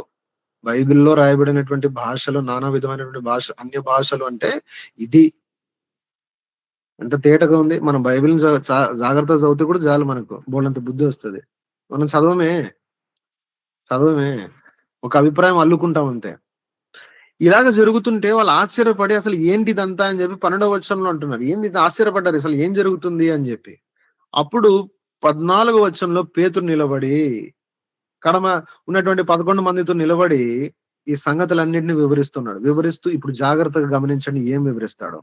వివరిస్తూ 15వ వచనంలో అంటున్నాడు, వారు ఏం తాగినట్టు వారుగా కాదు అని చెప్తూ ఇప్పుడు యోవేలు ప్రవక్త చెప్పినటువంటి మాటల గురించి చెప్తున్నాడు. యోవేలు ప్రవక్త ఏం చెప్పాడు? 17వ వచనంలో చూస్తే, 18వ వచనంలో చూస్తే, 19వ వచనంలో చూస్తే, 20వ వచనంలో చూస్తే, 21వ వచనంలో చూస్తే యోవేలు ప్రవక్త చెప్పిన మాటలు ఉన్నాయి. కానీ ఎక్కడ కూడా భాషల గురించి ఉండదు. ఇది అదే అంటాడు. అంటే అలాంటి సంగతి ఏదైతే వివరించాడో ఇది అలాంటిదే అంటున్నాడు. అక్షరాలు ఇట్లనే జరగాలని చెప్పి ఎక్కడ లేదు, కానీ ఇది అదే అంటున్నాడు. కొందరేంటి ఇట్లనే జరగాలంటున్నారు, ఇట్లనే భాషలో మాట్లాడితే దేవుని ఆత్మ పనిచేస్తుంది అంటారు. కానీ అక్కడ యోవేలు గ్రంథము యొక్క వివరణ ఏదైతే ఇస్తున్నాడో అక్కడ లేదే భాషలో మాట్లాడినట్టు. అంటే దాని అర్థం ఏంటి? భాషలలో మాట్లాడేటువంటిది ఒక బాహ్యమైనటువంటి సూచన మాత్రమే. అసలైనటువంటి సంగతి మరొకటి ఉంది. అది రండి మనం అర్థం చేసుకుందాం. అది ఎట్లా తెలుస్తుంది? 22 నుంచి చెప్పండి. ఇప్పుడు 22 నుంచి చూడండి ఏమంటాడు. చదవమ్మా 22 నుండి. మీరు నాకు చెప్పాలి అసలు ఏం జరుగుతుంది ఇక్కడ. పేతురు ఎందుకు నిలబడ్డాడు? పేతురు వీళ్ళు ఏంటి నానా విధమైన భాషల్లో మాట్లాడుతున్నాడు అని ఎక్స్ప్లెయిన్ చేయాలా. అది ఎక్స్ప్లెయిన్ చేయడానికి ఇప్పుడు 22 నుండి ఒక ఎక్స్ప్లెనేషన్ ఇస్తాడు. మీరు అడగాల్సిన ప్రశ్న ఏంటంటే ఆ రెండిటికి కనెక్షన్ ఏంటి అని చెప్పి. చదవండమ్మా 22 నుంచి. ఇశ్రాయేలు వారులారా, ఈ మాటలు ఆ, వినుడి. దేవుడు ఉమ్, నజరేయుడగు యేసు చేత అద్భుతములను, ఉమ్, మహత్కార్యములను, సూచక్రియలను మీ మధ్యన చేయించి, ఉమ్, ఆయనను తన వలన మెప్పు పొందిన వానిగా మీకు కనపరచెను. ఇది ఉమ్, మీరే ఎరుగుదురు. ఉమ్, దేవుడు నిశ్చయించిన సంకల్పమును, ఆయన భవిష్యత్ ధ్యానమును అనుసరించి ఉమ్, అప్పగింపబడిన ఈయనను మీరు దుష్టుల చేత సిలువ వేయించి చంపితిరి. మరణం ఉమ్, ఆయన్ను బంధించి ఉంచుట అసాధ్యము కనుక దేవుడు మరణ వేదనను తొలగించి ఆయనను లేపెను. ఆయనను గూర్చి దావీదు ఇట్లనెను, నేనెల్లప్పుడూ నా ఎదుట ప్రభువును చూచుచుంటిని. ఆయన ఉమ్, నా కుడిపార్శ్వమునున్నాడు గనుక నేను కదల్చబడను. కావున ఉమ్, నా హృదయము ఉల్లసించెను, నా నాలుక ఆనందించెను, మరియు ఉమ్, నా శరీరము కూడా నిరీక్షణ కలిగి నిలకడగా ఉండును. నీవు నా ఉమ్, ఆత్మను పాతాళంలో విడిచిపెట్టవు, నీ ఉమ్, పరిశుద్ధుని కుళ్ళుపట్టనీయవు. నాకు ఉమ్, జీవ మార్గములు తెరిపితివి, నీ దర్శనం అనుగ్రహించి నన్ను ఉల్లాసంతో నింపెదవు. ఉమ్. ఇంకా చదవమ్మా. సహోదరులారా, ఉమ్, మూలపురుషుడగు దావీదును గూర్చి మీతో నేను ధారాళముగా మాట్లాడవచ్చును. అతడు ఉమ్, చనిపోయి సమాధి చేయబడెను. అతని ఉమ్, సమాధి నేటి వరకు మన మధ్య ఉన్నది. అతడు ప్రవక్తయై ఉండెను గనుక అతని గర్భఫలములో నుండి అతని సింహాసనం మీద ఒకడు పెట్టుదును అని ఉమ్, దేవుడు తనతో ప్రమాణపూర్వకముగా ఒట్టు పెట్టుకొన్న సంగతి అతడెరిగి, ఉమ్, క్రీస్తు పాతాళములో విడవబడలేదనియూ, ఆయన ఉమ్, శరీరము కుళ్ళిపోలేదనియూ దావీదు ముందుగా తెలుసుకొని ఆయన పునరుద్ధానం గూర్చి చెప్పెను. ఈ ఉమ్, యేసు ఈ యేసును దేవుడు లేపెను. దీనికి మేమందరము సాక్షులము. కాగా ఉమ్, ఆయన దేవుని కుడిపార్శ్వమునకు హెచ్చింపబడి పరిశుద్ధాత్మను గూర్చిన వాగ్దానమును తండ్రి వలన పొంది, మీరు చూచుచూ వినుచూనున్న దీనిని కుమ్మరించియున్నాడు. ఉమ్. దావీదు పరలోకమునకు ఎక్కిపోలేదు. అయితే అతడిట్లనెను, నేను నీ శత్రువులను నీ పాదముల కింద పాదపీఠముగా ఉంచు వరకు నీవు నా కుడిపార్శ్వమున కూర్చుండుమని ప్రభువు నా ప్రభువుతో చెప్పెను. చాలమ్మా. ఈయన అంతట్లో ఏం చెప్తున్నాడు, అసలు ఎందుకు నిలబడ్డాడు పేతురు అంటే, వాళ్ళకు అసలు ఏం జరుగుతుంది అని వాళ్ళకి వివరించడానికని నిలబడ్డాడు. నిలబడినటువంటి పేతురు ఏంది వీళ్ళు భాషల్లో ఎట్లా మాట్లాడుతున్నారు అని ఇవన్నీ వివరించకుండా ఏం వివరిస్తున్నాడు? యేసు ప్రభు ఎట్లా హెచ్చించబడ్డాడు అని వివరిస్తున్నాడు. మీకు మాట అర్థమవుతుందా? లేదంటే కన్ఫ్యూజన్ అర్థమవుతుందా? నిలబడింది ఏంటి? వాళ్ళందరూ కూడా అక్కడ ఏదో పెద్ద శబ్దం వచ్చింది. దాని తర్వాత అన్ని నానా విధమైనటువంటి భాషల్లో మాట్లాడుతున్నారు. మా జన్మభూమి యొక్క భాషలో మాట్లాడుతున్నారు. ఏంటి అసలు ఈ సంగతి అని వివరించు, మాకు అర్థం చెప్పు అంటే నిలబడి అది చెప్పకుండా ఏం చెప్తున్నాడు? యేసు ప్రభు హెచ్చించబడ్డాడని చెప్తున్నాడు. ఈ రెండింటి కనెక్షన్ ఏంటి? రండి 133 కీర్తన. ఇంక ఇది లాస్ట్ వచనం చూపించు, ఇంకా మీరు తిట్టుకోరు నన్ను, చూపిస్తాను. రండి 133 మనకి భలే ఇష్టమైనటువంటి కీర్తన. చదవమ్మా ఒకసారి 3 వచనాలు. సహోదరుల ఐక్యత కలిగి నివసించుట ఎంత మేలు, ఎంత మనోహరము. అది తల మీద పోయబడి అహరోను గడ్డం మీదుగా కారి అతని అంగీల అంచు వరకు దిగజారిన పరిమళ తైలం వలె ఉండను. చాలమ్మా, సీయోను చాలు. ఏమైందంట? అహరోను తల మీద బోయబడినటువంటి తైలము ఏమైందంట? ఎక్కడి వరకు వచ్చిందంట? ఆయన అంగి, ఆయన గడ్డం మీద నుండి, అంటే ఆయన తల మీద వేసినటువంటిది ఆయన గడ్డం మీద, ఆయన దేహం మీద ఎక్కడి వరకు వచ్చిందంట? ఆయన అంగి అంచు వరకు, అంచుల వరకు వచ్చిందంట. అంటే మాటకు అర్థం ఏంటి? తల అభిషేకించబడితే దేవుడు ఎంతగా అభిషేకించాడంట తలను?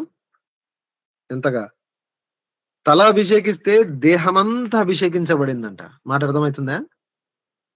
ఇప్పుడు పేతురు ఏమంటున్నాడో మీరు అర్థం చేసుకోవాలి. పేతురు ఏమంటున్నాడంటే, శరీరం మీద కనపడుతున్నటువంటి, అంటే సర్వ శరీరుల మీద దేవుడు చెప్పినటువంటి యోవేల్ ద్వారా చెప్తున్నటువంటి ఈ ఆత్మ కుమ్మరిస్తానని చెప్పినటువంటి వాగ్దానం ఏదైతే ఉందో అది ఏంటంటే ఇట్ ఈస్ అ ప్రూఫ్. దేహం మీద, లేదంటే ఆ యొక్క వస్త్రముల యొక్క అంచుల వరకు పారినటువంటి ఈ పరిశుద్ధాత్మ దేవుని తైలము దేనికి గుర్తు? పరలోకములో ఆ శిరస్సు అయినటువంటి యేసుక్రీస్తు ప్రభు తల మీద ఏమొచ్చిందని అర్థము? దేవుడు క్రీస్తుగాను ప్రభువుగా నియమించాడని అర్థము. ఏమంటున్నాడు? మా మీద పరిశుద్ధాత్మ దేవుడు వచ్చాడు అన్నదానికి దాని వల్ల మేము ఏం తెలుసుకుంటున్నాము, ఇట్లా ఎందుకు జరిగింది, ఈ వాగ్దానం చేయబడినటువంటి పరిశుద్ధాత్మ దేవుడు మా మీదకి ఎందుకు వచ్చాడు అంటే, మేము ఈ చొక్కాయి అంచులమే మేము. దాని అర్థం ఏంటంటే, పరలోకములో ఆయన మీద ఏమైతుంది, ఆయన క్రీస్తుగాను ప్రభుగాను నియమించబడుతున్నాడు. ఆయన మీద వచ్చినటువంటి తైలము ఇప్పుడు ఆయన గడ్డం మీదగా పారి ఆయన దేహమంతటి మీదుగా ఆయన చొక్కాయి అంచుల వరకు కూడా వచ్చింది అని అర్థం. మీకు మాట అర్థమైందో లేదో తెలియదు, కొంత కాంప్లికేటెడ్ అనిపించవచ్చు. చెప్పదగ్గటి విషయం ఏంటంటే, పెంతుకొస్తు దినమున పరిశుద్ధాత్మ దేవుడు దిగి రావడం అనేటువంటిది ఏంటంటే సూచన. తల మీద వచ్చాడు మొదటిగా, తల అభిషేకించబడింది గనక, శిరస్సు అభిషేకించబడింది గనక శరీరం అంతటి మీద కూడా అభిషేకం అనేటువంటిది వచ్చింది. అర్థమైతే ఉందండి. యేసుప్రభు యొక్క ఆరోహణుడు అవడం అంటే మామూలు విషయం కాదు. భూమి మీద ఉండగానే ఆయన గొప్ప సంగతులు చేశాడు. ఏమన్నాడు, నేను తండ్రి వద్దకు వెళుచున్నాను గనక మీరు గొప్ప సంగతులు చేస్తాడు అన్నాడు. ఎందుకంటే ఇప్పుడు మానవుడుగానే ఇంత సంగతులు చేయగలుగుతున్నాను, రేపొద్దున నేను క్రీస్తుగాను ప్రభువుగాను నియమించబడి దేవుని ఇప్పుడు పార్శ్వమున నేను కూర్చుంటాను, సమస్తమునకు రాజుల రాజుగా ప్రభువుగా కూర్చుంటాను. అప్పుడు ఇంకెంత సంగతులు చేయగలరు మీరు. నా మీద వచ్చినటువంటి ఆత్మ, నా తల మీద పోయబడినటువంటి తైలమే నా గడ్డం మీదగా పారి, అనగా యేసుప్రభు గడ్డం మీదగా పారి, ఆయన దేహము, ఆయన శరీరము, ఆయన వస్త్రముల యొక్క అంచుల వరకు కూడా అదే తైలము వచ్చిందంట. మోకరించండి, ప్రార్థన చేద్దాము.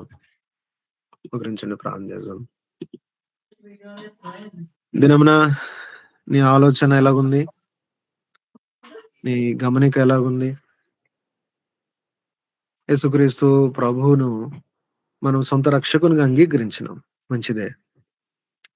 అరణ్య యాత్రలో ఇంతవరకు మన బలహీనత, మన పొరపాటు, మన కొరతలు ఇవన్నీ కూడా మనకు అర్థమైతే వచ్చాయి. ఆయన కనికరం ఎంత గొప్పదో, ఆయన క్షమాపణ ఎంత గొప్పదో, ఆయన సమకూర్పు ఎంత గొప్పదో మనం గమనిస్తూ వచ్చాం. ఇప్పుడు యోర్దాను అంచుల దగ్గర నిలబడి ఉన్నాం. ఈ యోర్దాను యొక్క అంచుల దగ్గర నిలబడినటువంటి మనము ఇప్పుడు యోర్దాన్ను దాటి ఆ వాగ్దాన దేశంలో మనం ప్రవేశించాల. అది పాలు తేనెలతో ప్రవహించేటువంటి దేశం. అది ఉన్నతమైనటువంటి అనుభవము. ఉన్నతమైంది అంటే కొందరికి పరిమితమైనటువంటి అనుభవం కాదు, అందరి క్రైస్తవులందరికీ అందుబాటులో ఉన్నటువంటి అనుభవమే. అయితే అందులోనికి ప్రవేశించడానికి కొన్ని నియమ సూత్రాలు ఉన్నాయి. ఎలాంటివి? మనం ఏదైనా చేసేటివా? మనం ఏదో చేసేటివి సాధించేటివి ఏవి కూడా లేవు. కానీ మనము ఆయనకు దాసోహమయ్యేటువంటివి, ఆయన చేసినటువంటి శిలువ కార్యం యొక్క వెలుగులో మనల్ని మనం తగ్గించుకొని ఆయన కోరుకునేటువంటి నియమాలు మనం చూస్తూ వచ్చాం. ఈ దినమున అదే క్రమంలో కొన్ని సంగతులు చూసాం మనము. ఎలాంటిదంట, ఆయన ముందుగా వెలుచున్నాడంట మనకంటే. ఆ యొక్క మందసము మన భుజముల మీద మోసుకొని యాజకత్వముగా మనము వెళ్ళే కొలది ఆయన విజయం మనకిచ్చేవాడుగా ఉన్నాడు. మందసం అనగా బంగారపు జవ కలిగినది, అనగా ఆరోహణుడైనటువంటి యేసుక్రీస్తు ప్రభువును జ్ఞాపకం చేసేది. ఆరోహణుడైనటువంటి యేసుక్రీస్తు ప్రభువుకు మనకి ఏంటి సంబంధం అంటే అది పెంతుకొస్తు ఆ యొక్క వివరణలో మనకు అర్థమవుతుంది. 133వ కీర్తనను బట్టి అర్థమవుతుంది. తల మీద వచ్చినటువంటి ఆ అభిషేకమే, తల మీద పోయబడినటువంటి ఆ తైలమే ఇప్పుడు దేహమంతా కూడా పారింది కనుక ఆత్మ మన మీదకి వచ్చాడు. ఆత్మ మన మధ్యలో కూడా నివాసం చేస్తున్నాడు. సంచ కరువుగా మనకు ఇవ్వబడ్డాడు. ఇప్పుడు అలాంటి అనుభవంలో అంతటి బలమైనటువంటి యేసుక్రీస్తు ప్రభు మనకంటే ముందుగా ఉన్నాడనేటువంటిది, ఎలాంటి సమస్య, ఎలాంటి శ్రమ, ఎలాంటి సందేహం, ఎలాంటి భయము, ఎలాంటి అక్కర, ఎలాంటి కొరత ఏదైనప్పటికి కూడా వాటన్నిటిని కూడా జయించి మరణాన్ని సైతం మింగివేసినటువంటి ఆరోహణుడైనటువంటి ఆ యేసుక్రీస్తు ప్రభువుకి బంగారపు జవగా కలిగినటువంటి ఆ నిబంధన మందస్సము ముందుగా వెళ్తున్నాడంట. 2000 కొరమూరల వ్యత్యాసం. మనం వెళ్ళని దారి ఇది, మనకు తెలియనటువంటి బాట ఇది. అయితే మనకు ముందుగా ఉన్నాడంట. ఈ రోజు నీ పరిస్థితి ఎట్లున్నా కూడా, మన పరిస్థితి ఎట్లున్నా కూడా ఆయన ముందే ఉన్నాడు తప్ప వెనక లేడు కనుక అదే మనకు ధైర్యం. అందును బట్టి మనము ముందు కొనసాగుతూ రావాలా. అలాగ చేసినప్పుడే మోషేకు, అనగా యేసు ప్రభు యొక్క మరణం అనేటువంటి ఆ కోణము ఎంతైతే హెచ్చించబడిందో మన జీవితంలో, ఇప్పుడు ఆయన జీవం అనేటువంటి కోణము కూడా ఆ మాదిరిగానే హెచ్చించబడుతుంది కదా. ఎంతైతే ఆయన మరణం మనకు ప్రియమైందో అంతే ఇప్పుడు ఆయన పునరుత్థానం మనకు ప్రియమైనది అవుతుంది. దీనిని బట్టి మనము అంతకంతకు ఈ దేశంలోనికి మనము ప్రవేశించగలము. ఈ రాత్రి మనం కూడా ఒక తీర్మానం చేసుకుందాం. మనం కూడా గుర్తిస్తాం.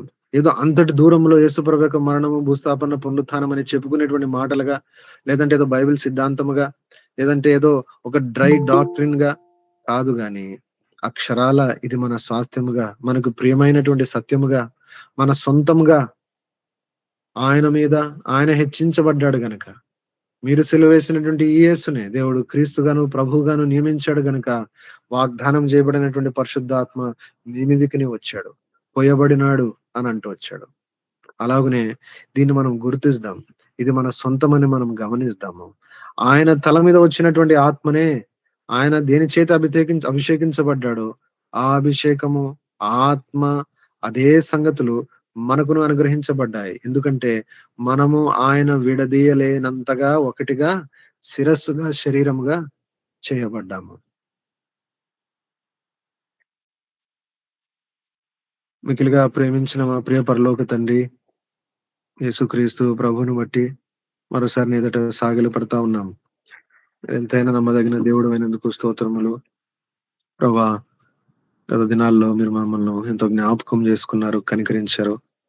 దయగల తండ్రి ప్రభా, యారన్య ఆతులు ఎంతవరకు తోడై తిరిగి ప్రభా ఈ మోయాబరణ్యంలో యోర్దాను ఈవల ఆ దేశం ఎలాంటిదో, ఆ దేశంలో ఉండవలసినటువంటి విధానం ఎలాంటిదో, తిరిగి ఆ దేశము తొలగిపోతే దాని సమకూర్పు ఎలాంటిదో, ఈ సంగతులన్నీ కూడా మాతో మీరు మాట్లాడుతూ వచ్చారు.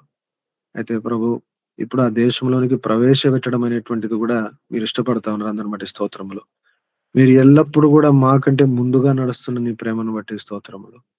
దయగల తండ్రి, అలాగున ప్రభా శిరస్సుతో ఆ శరీరముగా మేము ఎట్లయితే ఐక్యపరచబడ్డామో దాని గమనికలో, ఆ సత్యం యొక్క విడుదలలో మేము ముందు కొనసాగలటకు మాకు సహాయం అనుగ్రహించు. మానవ బలహీనతలో విత్తబడిన వాక్యానికి నీరు కట్టి ఫలింపజేయండి. ఇవెంతో ఉచ్చరింప సఖ్యం కాని సంగతులు, ఇది మనుషుడు పలకలేనటువంటి మాటలు కనుక ప్రభా దయచేసి నీ బిడ్డలకు మీరే సహాయం చేయమని ప్రార్థిస్తా ఉన్నాను. కనికరించండి ప్రభు. యవనస్తులను ప్రత్యేకంగా జ్ఞాపకం చేసుకోనండి. వారి ఉద్యోగాలు, వారి ఆరోగ్యాలు, వారి యొక్క చదువులు, వారి యొక్క బాధ్యతలు, వారి వివాహములు, ఇలాంటి ప్రతి సంగతిలో కూడా మీరే వారికి తోడే నడిపించండి. ప్రతి బాధను, బాష్ప బిందువును తుడిచివేయమని ప్రార్థిస్తా ఉన్నాం ప్రభా. మిస్పా ప్రార్థన మందిరం జ్ఞాపకం చేసుకోనండి. అన్న అక్క వాళ్ళ పరిచర్య జ్ఞాపకం చేసుకోనండి. ప్రత్యేక నిరుపు ఇబ్బందులు ఉన్న వారిని జ్ఞాపకం చేసుకోనమని, రాత్రి మంచి విశ్రాంతినిచ్చి అరుణోదయం ప్రభా నిన్ను మరలా స్తుతించి ప్రభు దినములో ప్రభా నిన్ను ఘనపరచగలటకు సహాయం చేయమని నీకు అప్పగించుకుంటూ మా ప్రభువు, మా రక్షకుడైన యేసుక్రీస్తు ప్రభు పేరిట ప్రార్థించి అడిగి వేడుకున్నాము తండ్రి. ఆమేన్. ఆమేన్. ఆమేన్. అన్న ప్రైజ్ ఉన్నారా? లార్డ్ అన్న. అన్న ఉన్నారక్క? అన్న ఛత్తీస్‌గఢ్ వెళ్ళిండన్న, బీజాపూర్. ఓకే అక్క. మన తండ్రి అయిన దేవుని ప్రేమ, ప్రభు అయిన యేసుక్రీస్తు వారి యొక్క కృప, పరిశుద్ధాత్మ దేవుని యొక్క అన్యోన్య సావాసం ఎప్పుడు ఎల్లప్పుడూ సదాకాలం మనకు తోడై నడిపించును గాక. ఆమేన్. ఆమేన్.